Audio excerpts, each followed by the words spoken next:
Consider this sentence. This sentence is false. If it is true, then it is false. If it is false, then it is true. This is the liar's paradox.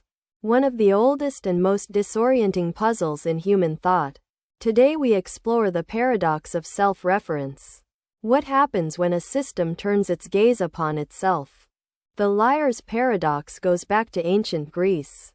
The philosopher Epimenides, a Cretan, reportedly said, "All Cretans are liars. If he is telling the truth, then he himself is a liar, which means he is lying. If he is lying, then not all Cretans are liars, which means he might be telling the truth." The statement loops back on itself with no way out. In 1901, Bertrand Russell discovered a similar paradox at the heart of set theory.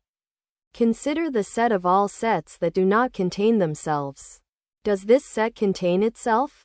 If it does, then by definition it should not contain itself. If it does not, then by definition it should contain itself. Russell's paradox shattered the naive foundations of mathematics and forced a complete reconstruction of set theory. Self-reference generates paradox wherever it appears.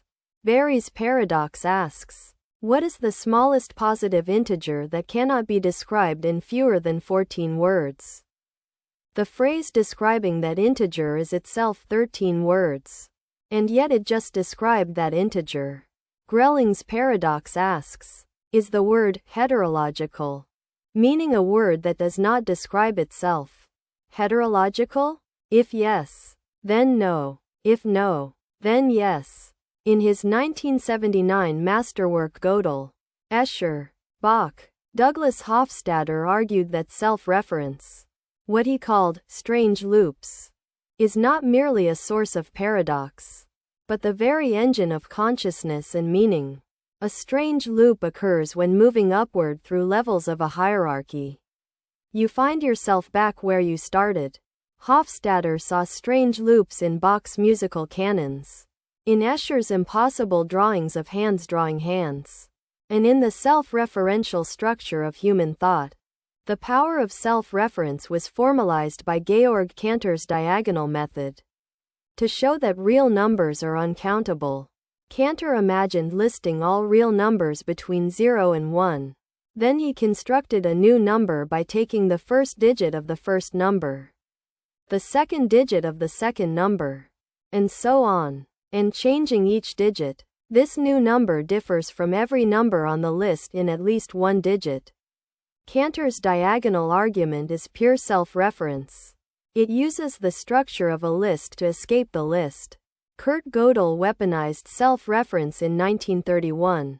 He encoded every mathematical statement as a number, a Gödel number, so that mathematics could literally talk about itself.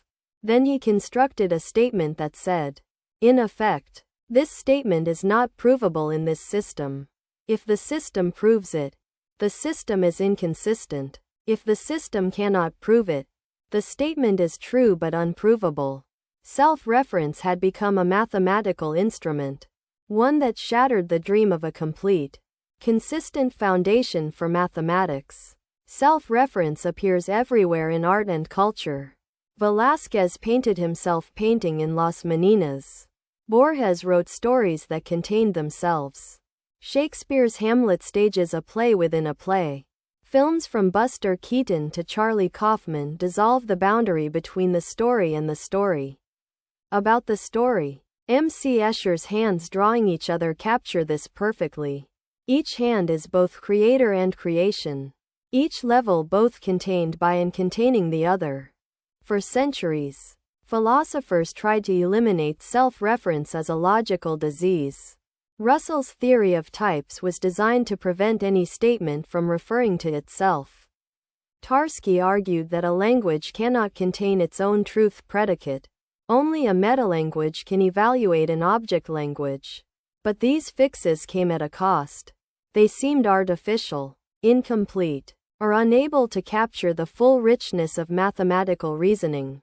Some philosophers now argue that self-reference is not a bug in language and thought. It is a feature, It is precisely what allows minds to have models of themselves. The paradox of self-reference reveals something profound. Sufficiently expressive systems inevitably fold back on themselves. Language that can describe everything can describe itself. Mathematics powerful enough to model all of arithmetic can model its own provability and find its own limits. Thought complex enough to understand the world can turn and ask, what is the thinker? Perhaps self-reference is not a failure of logic but its deepest achievement. The moment a system becomes rich enough to recognize itself. And perhaps the fact that we can ask these questions, that we are aware of our own awareness, is the strangest loop of all.